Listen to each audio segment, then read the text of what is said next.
Vous êtes nombreux et j'en fais partie à avoir apprécié les 2 premiers opus, et bien bonne nouvelle, Insaisissable revient avec un 3e film.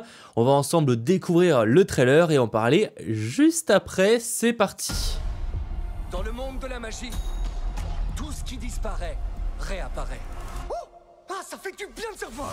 Avec Jesse Eisenberg et la superbe voix de Donald Renew. Ok, disparition dans 3, 2, 1... D'ailleurs, c'est le retour de Isla Fisher qui n'était pas présente dans le 2e film, remplacée par Lizzie Kaplan, pas pour le même rôle, mais voilà. Mon atlas était parfait. Ah ouais? Ça, c'est à moi d'en juger. D'après cette carte, bizarrement, j'ai besoin de vous. Pourquoi pas les autres cavaliers? Les autres cavaliers sont morts. Oh non, c'est pas vrai. Non, ils sont morts pour moi. C'était trop intense pour eux. Ils sont partis. Arrêtez de m'interrompre. Il manque donc une nouvelle équipe. Le magie le plus énorme et le plus stylé que vous ayez jamais vu. C'est maintenant ou jamais. C'est quoi le tour? Le diamant cœur, le joyau le plus cher de l'histoire. Il a quoi de si spécial ce diamant? C'est parce que c'est un tarot magique Il qu'il est a en dit. forme de cœur, hein, je dirais. Ça fait des décennies que les Vanderberg vendent des diamants aux chefs de guerre, aux marchands d'armes, aux trafiquants, pour les aider à faire leur blanchiment. On n'arrête pas le diable en lui coupant les mains, mais en lui piquant son portefeuille. Sésame, ouvre-toi. Il est toujours entre de bonnes mains. Du calme. Les diamants sont éternels. Ok, mais... Ah, j'allais dire ils sont où les autres, mais du coup ils sont là. Bien de sauver. Henley Reeves. Plus tard, le fan club. J'aurais trouvé ça étonnant qu'ils arrivent qu'à la fin du film. Salut. Et vous êtes qui, vous? Allez, on y va. Mes cavaliers. Vous avez été réunis dans un but précis. Les bonbons font leur effet. Faire tomber 2 générations de criminels en un tour de passe-passe. 8 magiciens contre un réseau criminel international. On a toutes nos chances.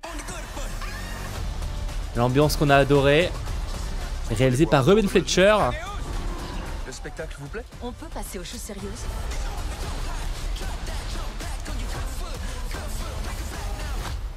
C'est un cul-de-sac, les gars. Sésame, ouvre-toi. T'as raison, lâche rien mérite. Ça se tentait, hein. Sérieux? On sait jamais. Si, là, je crois que tu savais. Insaisissable 3, c'est donc le titre en français. Parce que il y a un sort de sous-titre dans la version VO, puisque c'est, vous savez, Now You See Me en VO.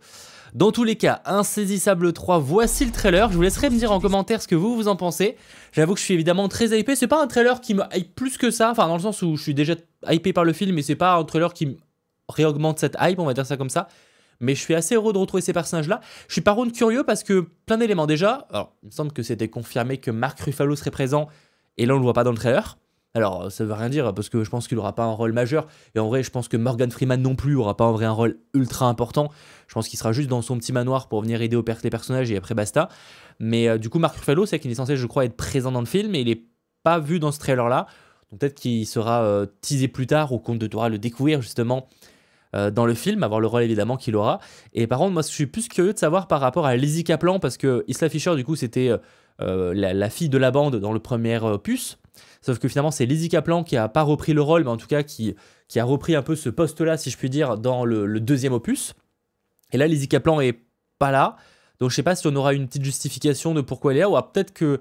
Il ne semble pas qu'elle ait été confirmée, Lizzie Kaplan, au casting. Donc je sais pas trop comment ils vont justifier ça, parce que même ils vont beaucoup se prendre la tête.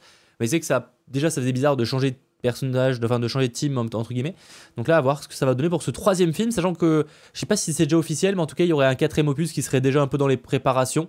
Donc on sent que le studio veut un peu relancer cette franchise-là, et en vrai, go, parce qu'elle avait mérite d'être un petit peu rafraîchissante en proposant, voilà, à la fois un truc assez classique, parce qu'on est sur un film de casse, et le film d'action basique sur le papier, en tout cas dans l'idée de base, mais le fait de rapporter l'aspect magie dedans, ça rendait le tout très très intéressant avec une scène comme dans le 2 qui était juste magistrale, je sais plus où c'était, mais vous savez avec la carte justement où il cache une puce derrière la carte, je crois que c'est un truc du genre, et cette scène elle est juste, alors tout le monde n'aimera pas, mais moi je l'ai trouvé très très cool.